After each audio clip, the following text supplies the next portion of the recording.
Welcome to Let Me Break It Down, where we simplify the world's most fascinating ideas through engaging visual storytelling. Today, we're exploring the hidden architecture behind money laundering and why it remains one of the biggest challenges for financial investigators around the world. Okay, so picture this. A criminal syndicate pulls off an absolute blockbuster of a heist, right? They are sitting on millions of dollars in cold, hard cash. But they immediately run into a totally insurmountable problem. They literally cannot spend it. They can't buy a house, they can't buy luxury cars, they can't even invest it. Why? Because any significant purchase forces financial institutions and investigators to ask one impossible question. Where did you get all this money? And let me tell you, I found it simply isn't gonna cut it. This right here is the illicit world's oldest headache, and this is exactly where the incredible cat-and-mouse game between global authorities and criminal organizations actually begins. The entire architecture of money laundering basically revolves around one highly specific goal. See, criminals start out with dirty money, stacks of cash that are practically screaming, "Hey, I'm from a crime." If they just go out and use it, they leave a giant glowing red footprint for law enforcement to follow. So the objective is to wash that money through the financial system until it completely changes its tune. They need it to eventually whisper, "I'm totally normal, please don't look at me." And the massive challenge for investigators? Well, it's intercepting this process before that screaming cash goes entirely silent. Now, before we look at how the washing machine actually works, we need to quickly understand the origins of this dirty money. It's stemming from things like massive drug sales, corporate fraud, political corruption, bribery, or incredibly complex tax evasion. The common denominator in all of this? The government didn't get their cut, and the activity itself is highly illegal. And because every single movement of cash in the modern world leaves a trackable, digital trail, criminals have had to develop a seriously elaborate three-stage system to disguise these origins. Let's dive into stage one, placement, entering the system. The huge friction at this stage is actually caused by one very specific number, $10,000. Placement is without a doubt the absolute riskiest obstacle for any criminal operation. You've got a physical mountain of illicit cash, and it needs to somehow enter a legitimate bank without tipping off the FBI. If a bad actor just walks into a bank branch with a duffel bag stuffed with $800,000 in small bills, alarms are going to sound immediately. In the United States, any cash transaction over $10,000 triggers an automatic reporting requirement by the bank. So this single threshold forces launderers to get incredibly creative.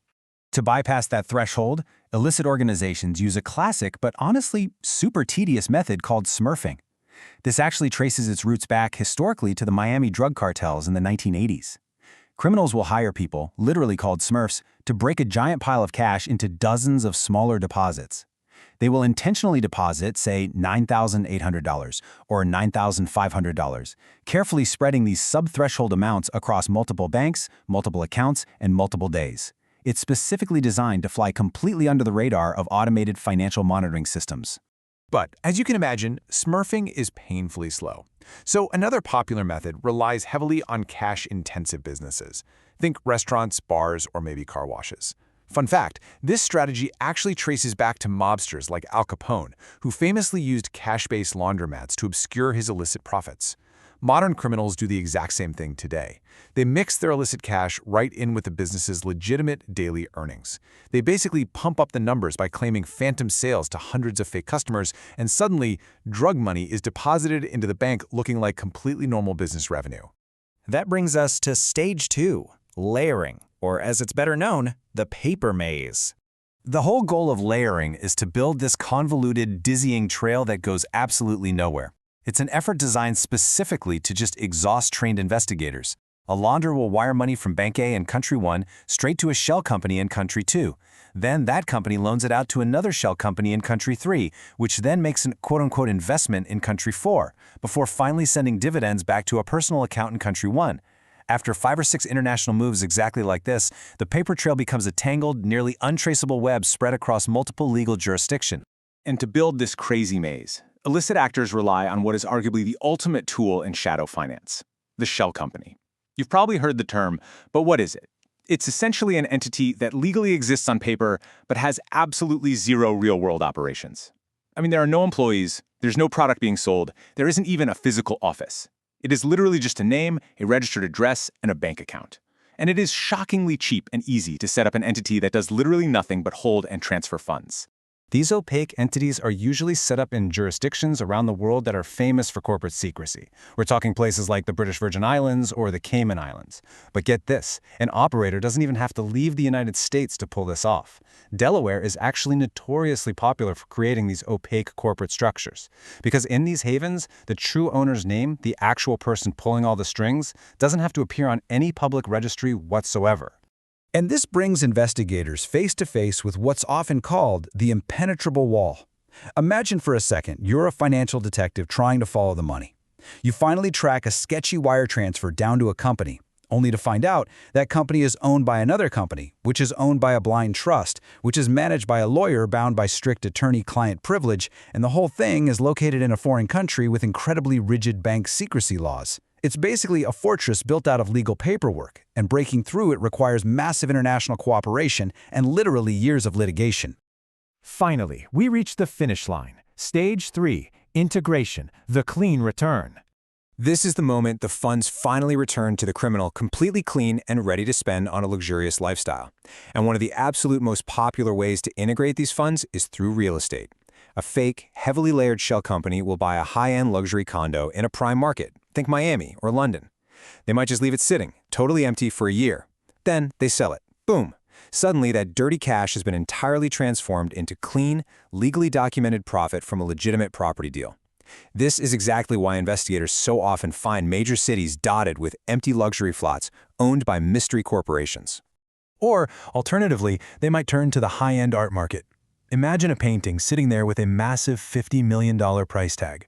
The art world is notoriously opaque, which makes it highly attractive for integration. When a piece of art sells for this kind of staggering amount, there is very little regulatory oversight requiring anyone to actually verify if the painting is truly worth that price, or more importantly, requiring full disclosure of where the buyer's money originally came from. So a criminal invests their illicit funds into a masterpiece. They hold on to it for a bit, and then they sell it a few years later. The result? The brilliance and the absolute audacity of this maneuver is that they have just generated perfectly clean, fully taxable income. Plus, they get a really nice wall decoration to look at while they wait. The money has successfully whispered its way right back into the legitimate economy. Now, when you zoom out, the macroeconomic reality of all this is pretty staggering. According to United Nations estimates, somewhere between $800 billion on the low end and up to $2 trillion on the high end gets laundered globally every single year. Just to put that into perspective for you, this hidden architecture of shadow finance accounts for roughly 2 to 5% of the entire global GDP. It is literally a massive underground economy operating right beneath our feet. But here is the truly devastating climax for those financial investigators we've been following. Despite all the global regulations, the advanced tracking algorithms, and the absolutely tireless work of international law enforcement, authorities successfully seize only about 1% of all laundered funds globally. Look at that tiny sliver. That's it. The other 99%? It escapes into the system, washed clean, where it goes on to fund further illicit enterprises and distort legitimate markets. It leaves us with an incredible, sobering thought. If any other industry had a 99% success rate, we'd call it a miracle. In crime, they just call it Tuesday. As the shadow economy continues to evolve with things like cryptocurrency and decentralized digital banking, we really have to ask, will international law enforcement ever be able to close the gap? Or is this invisible financial architecture just a permanent fixture of our modern world? Thanks for watching Let Me Break It Down. If you enjoyed this visual breakdown, subscribe for more animated documentaries about money, psychology, business, and the ideas shaping our world. Stay curious, and we'll break it down in the next episode.